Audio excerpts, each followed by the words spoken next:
I hear some saying we have come this far by faith. I tend to differ. Because I believe that I came this far by grace. It's all by the grace of God that I'm in this place. Our word for today is based on Jeremiah chapter 1, verses 4 and 5. Jeremiah chapter 1, verse 4 to 5. I read an article online. It was a 2016 article. It says, right now, 1.8 billion young people between the ages of 10 and 24 are studying.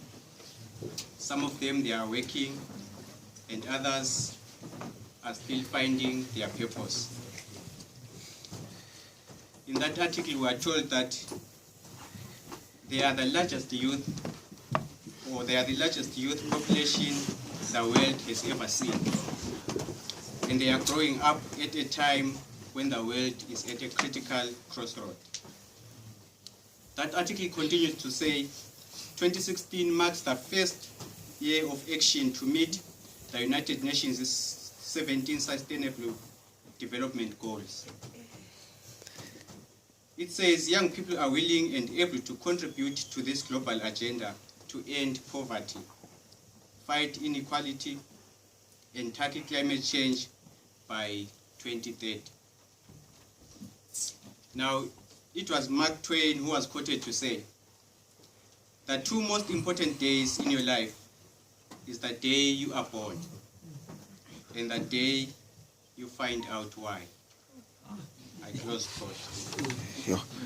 Now, the greatest tragedy in life is not death, but life without reason. The tragedy is to live not knowing why.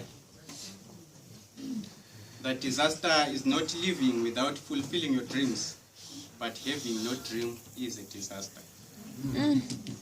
Disaster lies not in failing to reach your goal, but having no goal to reach is. Living life without purpose is to have no direction.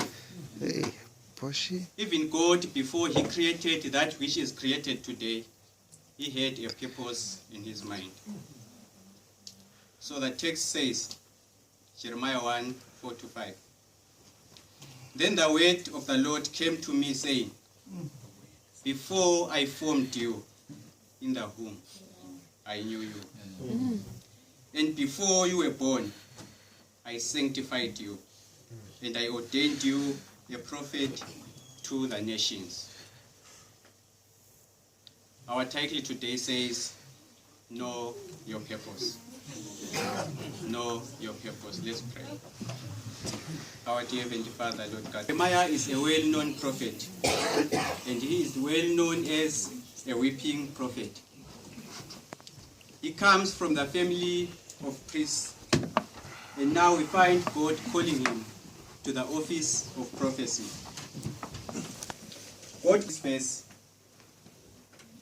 God says, before I formed you in the womb. I call that prenatal knowledge. Prenatal means before birth. So God says to Jeremiah, before I formed you, I already knew you. Now, let's look at the word before. This word means to tell us that before Jeremiah came to existence, he existed in God's mind. This means to say to us today that there is nothing that happens in our lives that has not existed in God's mind before. So for it to happen, it must exist in God's mind. I don't know, maybe some of you will be offended, but I'm not intending to. But this simply tells us again that even the baby who is born out of wedlock, God knew him or her before he was born. This tells us that as we are here, it's not an accident. and it's not a mistake. God knew of us before we were born. Now, before we go far, everywhere I mentioned the name of Jeremiah. I want to invite you and me today that put your name there, because Jeremiah is long gone. It is us who are here today.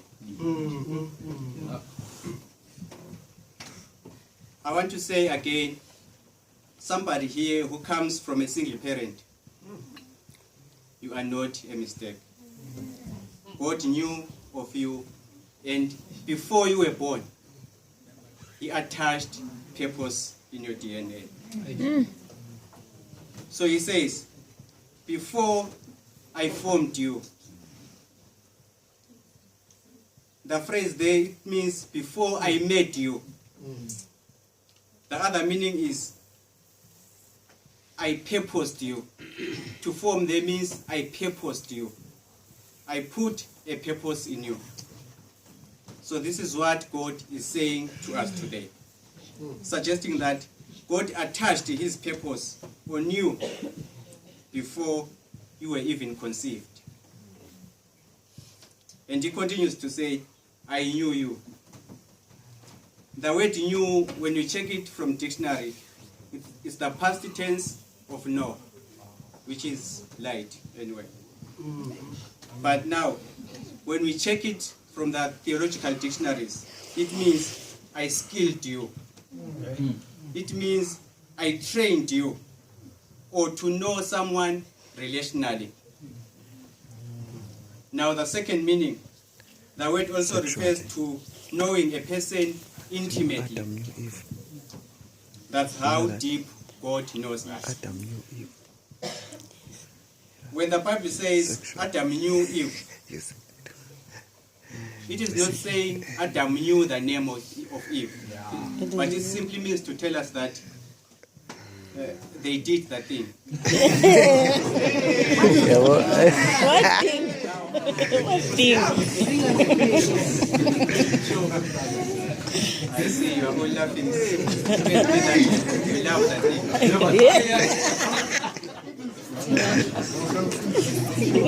It is not a big deal because we are all here because somebody did that thing.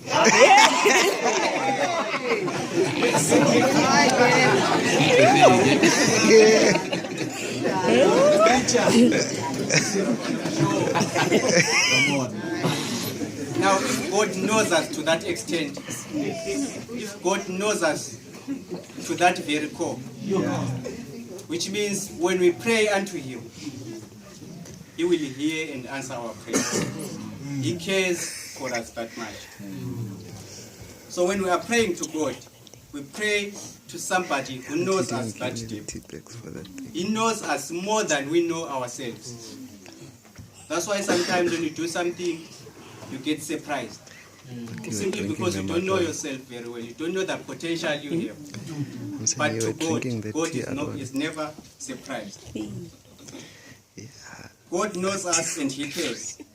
Now when we pray to Him, He will answer. We've mentioned that one. Now even the registrations we need, some of us we provisionally registered here. Our God we serve, He says the earth and its fullness thereof is mine. So when we pray unto Him, He will hear our cry and provide for us. Now the second part of the verse, I call it prenatal sanctification. He says, before you were born, I consecrated you. Before you were born, I consecrated you. Now let's check the word to consecrate. It means to set apart, to be treated as holy, to be dedicated for a special use or a special purpose. Now as we are here, we are called for different purposes. We have different gifts. Each and every one of us, we have unique different gifts. So this means to say to us that we don't need to compete and we don't have to jealous one another, because each and every one of us has got his own gift or talent. Now, The fact is, there is no one in life who can be like you in this So way. you like the thing? Even the identical twins, they have Does it help? different fingerprints. The identical twins, they have different What are they? DNA. And now God attaches purpose in the DNA. So we are all different here. We are all different. Now the third part of the verse, it says, I appointed you a prophet. And I call that prenatal ordination. Prenatal ordination. He says, I appointed you a prophet. Remember we said Jeremiah came from the priestly lineage. But now we find God calling him as a prophet. The word prophet there, or the name prophet, describes one who is raised up by God, and such could only proclaim what the Lord gave him to say. Prophets receive message direct from God. Prophets are not working for the church. Prophets are not employed by the church. Prophets rebuke the priests and also the church members as well. Ellen. Now prophets hold high office than the priests. What does that mean to us? This means God is able to make you achieve greater things, even that has never been done by anyone in your family or in your area. Not because you are better, but because you are different. So that's why we don't have to go around trying to fit in. Even if those friends are not accepting you, don't fight hard to fit in. Because even if you fit in, it does not mean you belong there. Yo. Now, the fourth part of the verse, it says, I appointed you to the nations. So let's look at to the nations. This means nations other than Israel as well. That is, your pagan nations, Gentiles, or heathen nations. Now, I love the thought of it, because while you limit yourself locally, God has appointed you globally. God has given you the commission to serve the world. From today, I want to say to us that don't ask what will the country of South Africa do for me, but instead ask the question, what am I going to do for the people of South Africa? Somebody must come out today, come up with an idea to heal all these incurable diseases. Somebody must come up with an idea of mentally liberating the continent of Africa that is psychologically enslaved. Now, Ellen White in the book Desire of Ages says, the Lord is disappointed when his people place a low estimate upon themselves.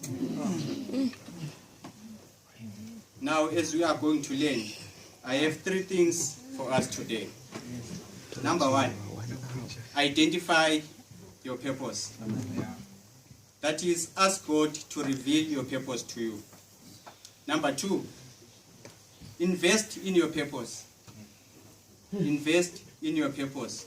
Put some effort in your purpose. Invest financially, if need be, which is already happening now. Number three, die.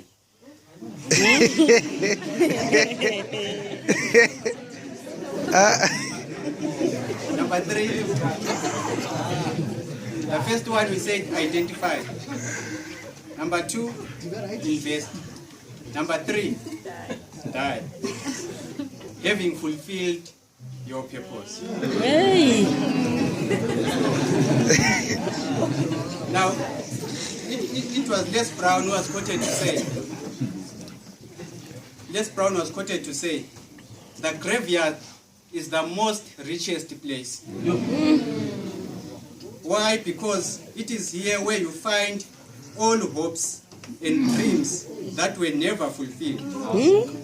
The books that were never written. The songs that were never sung. The inventions that were never shared. the cues that were never discovered, all because someone was too afraid to take that first step. Now I have few biblical references for us today. Yes, sir. Yes, sir. For us to find our purpose. I need some ladies here to testify. Because we'll call Deborah. And when we call Deborah, she will say to us, I died, having fulfilled my purpose. I was a prophetess, and I was the judge of righteousness to God's people. So I died, having fulfilled my purpose. Now let's call Esther. Esther will say the same thing. I died, having fulfilled my purpose. I stood in the gap when there was no man to stand in the gap for the children of God. I died, having fulfilled my purpose. I made my heritage known and saved my people from annihilation. So I died, having fulfilled my purpose. Now the last one, let's call Jesus to testify. He will say to us, I died, having fulfilled my purpose. I hung on the cross to save my people. So I died, because my name has a purpose in it. For my name is Yeshua, meaning the one who will save his people. So because of that, I died, having fulfilled my purpose. I died until the Roman centurion smote himself on the breast and said, surely this is the Son of God. I died until I saved the lost man's soul. I died until the hymn writer said, Jesus paid it all. All to him I owe. Sin had left a crimson stain, but he washed it white as snow. Then late Friday, I was buried. On Sabbath, I rested. But early Sunday morning, I got up. With all power, with all authority, I got up. So I died, having fulfilled my purpose. So it is left to us today that we are to come to the Lord and ask him to help us and reveal to us by revealing our purposes to us. God knew us before we were twinkling in our Father's eye. And he prenatally set you apart for a unique purpose and appointed you to a higher calling, to his great commission. Therefore, when God calls us, he appoints us aforetime, set us apart specially for his